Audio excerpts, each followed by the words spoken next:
Bienvenue à tous sur ma chaîne YouTube Inchi. Je suis de retour avec une nouvelle vidéo sur les tendances d'automne 2018. J'avais trop hâte de faire ce genre de vidéo parce que c'est pour ça que je me suis lancée ici sur YouTube. C'est pour pouvoir vous parler un petit peu mieux des tendances et de d'autres sujets mode.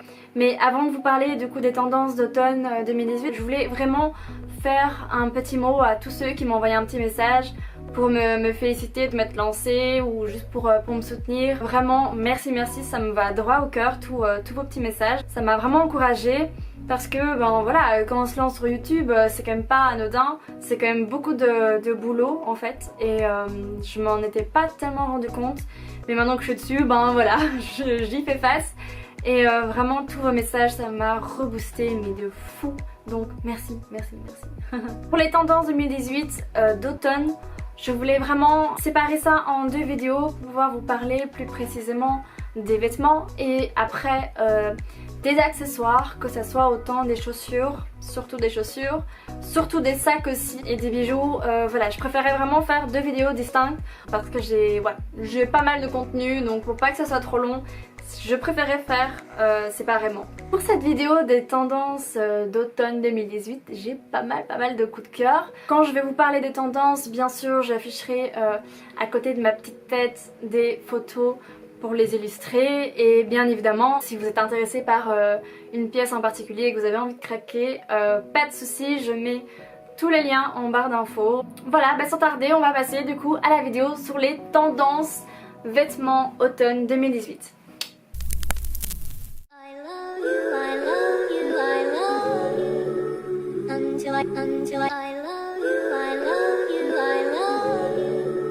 Until I find a day. I know you see it, girl. This ain't sitting real good in my soul. Alors, pour commencer, je vais un petit peu organiser la vidéo en différentes parties. Tout d'abord, vous parler des couleurs qui ressortent plus cette saison. Ensuite, je vais vous parler des imprimés, des coupes et des matières. Vous verrez que il y aura surtout de quoi dire sur les matières et les motifs parce que cet automne c'est vraiment ce qui va le plus ressortir en tant que tendance. Donc voilà, on va voir ça tout de suite. Pour commencer avec les couleurs, on aura des couleurs très chaudes mais aussi des couleurs froides. C'est vrai qu'on est en automne, on retrouve surtout des couleurs un petit peu plus chaleureuses comme ceci par exemple. Ce que j'ai pu analyser en tout cas, c'est beaucoup de couleurs qui sont dans les tons bleus. Du bleu plutôt vraiment flash, des bleus un peu plus nouilles, un peu plus qui tend vers le vert, mais aussi des petites touches de mauve. Alors je sais que c'est pas non plus the couleur pour cet automne, mais on retrouve néanmoins quand même quelques pièces mauve, violet, je sais pas, enfin cette couleur là quoi. Ensuite dans les tons du coup un peu plus chauds, on retrouve surtout la couleur terracotta, terre battue, voilà, un truc comme ça. Vraiment c'est une couleur que j'adore. Je trouve que l'automne ça rend super bien ce genre de couleur là. Mais après on retrouve aussi un petit peu plus de rouge, rouge assez prononcé, ou un rouge plutôt vin rouge, enfin, dans ces zones là. Ensuite très automnal aussi, on a la couleur kaki. Et qui dit kaki souvent on dit aussi du jaune un peu jaune soleil, jaune chaud, mais aussi un peu du jaune plus froid, du jaune moutarde dans ces couleurs là. Je trouve que c'est des couleurs qui vont très bien ensemble pour faire des tenues. Et ensuite aussi un petit peu la couleur chocolat. Donc on a vraiment du brun chocolat au lait ou du brun chocolat noir, mais en tout cas dans ces couleurs là aussi de nouveau. Alors plus basique et qu'on retrouve d'ailleurs tous les automnes je crois, c'est bien évidemment la couleur camel. On a du gris aussi, du blanc cassé et surtout la couleur un petit peu plutôt sable. Je sais pas si vous voyez, de toute façon je vous mets la photo ici. Je trouve que ça c'est vraiment canon. C'est un petit peu un prolongement de l'été. C'est vrai que l'été on a vu pas mal de pièces en lin. Du coup dans cette couleur un peu sable, un peu beige clair, que je trouve qui donne très bien, et on la retrouve encore un petit peu cet automne, donc ne jetez pas trop vite vos pièces. On va passer au motif à présent. Il y a pas mal à dire pour le coup, c'est vrai. Alors tout d'abord je pense que là c'était mais inévitable de vous en parler, c'est les motifs animaliers. Donc on a tout d'abord le léopard. Alors le léopard franchement pour le coup c'est pas compliqué, on les retrouve en veste, en blouse, en pantalon, en jupe, en tout ce que vous voulez, mais on a du léopard. Un petit peu moins dans les accessoires parce que ça, c'est un peu un intemporel finalement, donc il n'y a pas de renouveau. Mais là vraiment, si vous voulez acheter du léopard, je vous conseille vraiment d'investir dans une blouse ou carrément une jupe, mais à porter du coup peut-être avec un gros pull pour éviter que ça soit trop vulgaire. De nouveau aussi pas de blouse trop décolletée. Après vous faites ce que vous voulez, hein, tout dépend de votre tenue bien sûr, ça peut se faire en décolleté.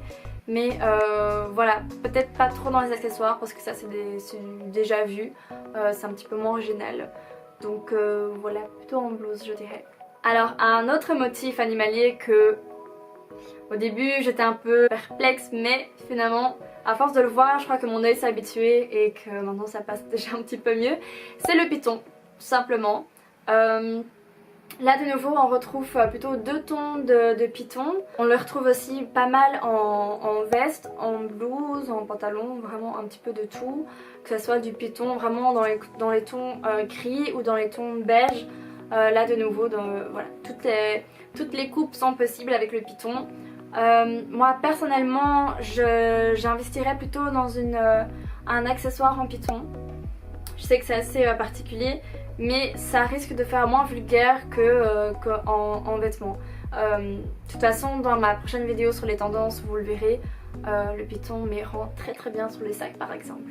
Alors grâce au défilé Versace, on a vu pas mal dans les magasins des motifs foulards, donc des motifs assez baroques avec des chaînes, enfin toutes sortes de motifs dessus comme ça. Alors là par contre j'avoue que c'est pas évident à s'approprier. On peut se la jouer 100% motif baroque avec par exemple une chemise et une longue jupe, mais il faut savoir l'assumer quoi. Je pense que ça peut être vraiment très très beau. Mais là pour le coup il faut assumer mais à 100% en sortant comme ça quoi. Sinon ce qu'on peut faire c'est évidemment juste porter une simple chemise, un t-shirt col roulé ou un t-shirt un peu seconde peau. Je pense que ça peut très très bien donner. On peut en trouver à petit prix aussi, pas besoin d'aller chez Versace. Donc voilà, pourquoi pas tester cette tendance, je pense que ça peut être assez original. De nouveau avec un petit jeans pour un côté peut-être moins chic, ça peut très bien le faire aussi. Une autre tendance de motif que vous n'avez pas pu louper, c'est bien évidemment le carreau, et donc surtout sur les vestes. Alors là pour le coup c'est vrai qu'au tout début on avait tendance à sortir la veste au pantalon. Maintenant ça se fait un petit peu de moins en moins, mais ça de nouveau c'est à vous de voir. Les deux peuvent très bien être tendance, juste la veste ou avec l'ensemble, c'est comme vous voulez. Là pour le coup on est vraiment sur des tailleurs coupe droite, coupe un peu garçonne. Je dirais pas non plus oversize, mais voilà, vous voyez un petit peu le principe, en tout cas qu'il ne soit pas cintré. On a dans les tons un petit peu plus gris, mais aussi un peu plus beige. Et alors ce qui peut être vachement sympa, c'est de le porter en robe. Après je sais que c'est pas non plus évident de sortir comme ça juste avec un blazer. Les gens peuvent se dire oula, cette fille là elle a oublié son pantalon à la maison, mais bref, je pense que ça peut trop bien donner. De nouveau hein, ça dépend de la longueur de votre tailleur robe, franchement mais ultra canon.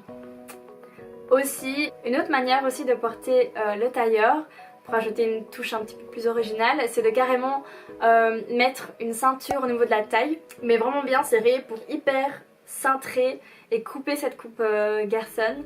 De nouveau, bah là, n'importe quel type de ceinture, ça ferait l'affaire. Mais il y a certains blazers qui se vendent avec la ceinture assortie, même genre dans la veste. Je pense que ça peut le faire aussi, à voir, à essayer, mais en tout cas, moi je flaire bien cette tendance là.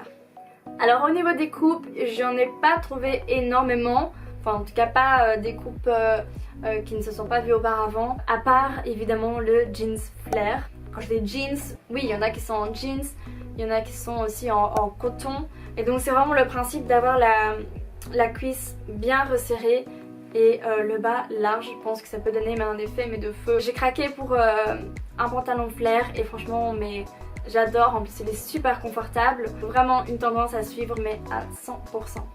En parlant des bas, il y a une autre coupe qui sort pas mal, surtout sur Instagram pour l'instant. Mais alors là, j'aurais besoin de votre avis là-dessus parce que c'est assez particulier. Il s'agit du short cycliste. Alors on aime ou on n'aime pas, personnellement pour l'instant je n'adhère absolument pas. Mais voilà, c'est le principe de vraiment porter un short de sport moulant, noir d'habitude. Et qui fasse vraiment style, bah voilà, j'étais faire mon sport mais je remets une petite veste tailleur par dessus pour aller boire un verre avec mes amis après. Je ne sais pas si ça va vraiment persister comme tendance, je crois que c'est vraiment assez pointilleux. Mais je crois que pour cet été, ça va à mon avis pas mal sortir. En tout cas, je vais essayer de garder ça à l'œil. Dernière coupe qui ressort énormément et qui était déjà sortie pas mal l'année passée, c'est bien sûr les vestes oversize, donc les grands manteaux où on est prête à se perdre dedans, qui font vraiment genre on a envie de s'emmitoufler dedans. Et là de nouveau, des coupes garçon, oversize, XXL, tout ce que vous voulez. N'hésitez surtout pas à prendre une taille au-dessus pour avoir vraiment cet effet où on est prêt à se perdre dans le manteau. Là de nouveau, évidemment, on retrouve énormément de manteaux à carreaux dans des tons beige, mais aussi tout simplement les vestes oversize camel. Genre ça, c'est vraiment the pièce qui est intemporelle en fait, parce qu'on l'avait déjà énormément retrouvé l'année passée. Donc là de nouveau, ça sort pas mal. Alors enfin les matières, et là on va rester dans le rayon des manteaux. Vous avez dû le remarquer, on sort pas mal de manteaux façon mouton. Et là de nouveau quelques couleurs qui ressortent pas mal. C'est la couleur chocolat, la couleur blanche évidemment, bon là ça fait mouton mais à 100%, mais pourquoi pas, ça tient bien chaud. Et surtout la couleur camel, et là je trouve que ça casse un peu l'effet trop mouton, blanc, tout ça. Ça donne un effet très sympa et je crois que je vais craquer à mon avis. Une tendance que j'adore et vous avez dû le voir sur mon Instagram. Si vous ne me suivez pas, je vous mets évidemment le lien en barre d'infos et mon Instagram juste ici. C'est les vestes en fausse fourrure. Alors c'est vrai qu'on les retrouve pas mal en coupe simple, on va dire, que ça arrive aux hanches ou alors plutôt sous les fesses, avec des tons plutôt chauds, avec des longs poils surtout, enfin longs poils, vous me comprenez évidemment, mais voilà, avec des petits motifs dessus ou pas. Enfin là de nouveau, il y a matière à jouer. Et sinon, petite nouveauté, c'est qu'on va pas mal retrouver les vestes bombardier mais en fourrure. C'est vrai que les années précédentes c'était pas mal en simili-cuir ou en coton tout simple. Mais là, cette année, on va retrouver pas mal de bombardier en fausse fourrure, mais c'est vraiment une coupe à la aviator ou biker, enfin tout ce que vous voulez, mais c'est une coupe un peu rock comme ça, mais en fourrure, mais vraiment, mais c'est de feu quoi, j'adore. Dernière tendance dont je voudrais vous parler, c'est, pardon j'ai un cil dans l'œil, c'est la matière en maille côtelée. Alors là on retrouve énormément de t-shirts, vous savez, très près de la peau, enfin très seconde peau avec col roulé.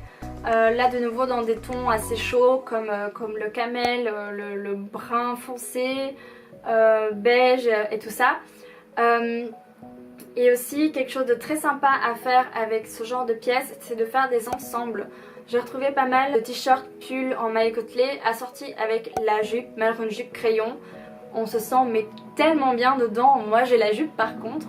J'ai pas trouvé le pull dans le magasin qui était assorti. Je l'ai toujours pas trouvé, ça me rend un peu triste d'ailleurs. Mais comment vous dire qu'on se sent mais tellement bien dedans. Cette jupe est toute douce. Je vous la montrerai bientôt, vous avez peut-être dû déjà la voir sur mon Instagram. Ah oui, et une toute dernière matière dont je voulais vous parler, mais qui de nouveau n'est pas non plus très nouvelle, c'est le velours. Et alors là on le porte beaucoup en jupe, de nouveau. Des jupes, coupe trapèze, coupe crayon. Voilà, on a vraiment de tout, mais alors surtout ça je trouve ça mais trop mignon, c'est des petites robes salopettes, vraiment, mais ça c'est tellement beau. Et alors avec un gros pull en maille ou aussi comme je vous ai dit juste avant, les t-shirts en maille côtelée, je trouve que c'est magnifique. Voilà, c'est tout pour cette vidéo, j'espère que ça vous aura plu. N'hésitez pas à me faire un petit pouce bleu si vous avez aimé, comme ça je pourrais m'auto-évaluer. Et aussi donc à me faire un petit feedback en commentaire, puisque comme vous le savez, je suis toute nouvelle ici, comme je débute, j'apprends encore. Et donc si vous saviez me mettre en commentaire ce que je pourrais améliorer, ce qui est bien, ce qui n'est pas bien, etc. Ça m'aiderait mais énormément, vous pouvez pas savoir à quel point. Et je vous remercie déjà d'avance pour vos commentaires. N'hésitez pas à me dire si vous avez aimé une tendance en particulier, si vous avez déjà craqué pour quelques pièces dont je vous ai parlé dans cette vidéo. Je vous dis à très bientôt. N'hésitez pas à me suivre ici et sur mon compte Instagram. Vous pouvez également aller voir sur mon blog les différents looks que j'ai déjà partagés auparavant. Ça me ferait trop plaisir que vous passiez faire un petit coucou là-dessus. Et voilà, je vous fais mes plein de gros bisous en vous attendant pour une toute nouvelle vidéo qui sera du coup la suite de celle-ci. En tout cas, je vous souhaite une très bonne journée et à bientôt. Bisous, ciao. I need you, I need you, I need you. I need to make you see what you mean.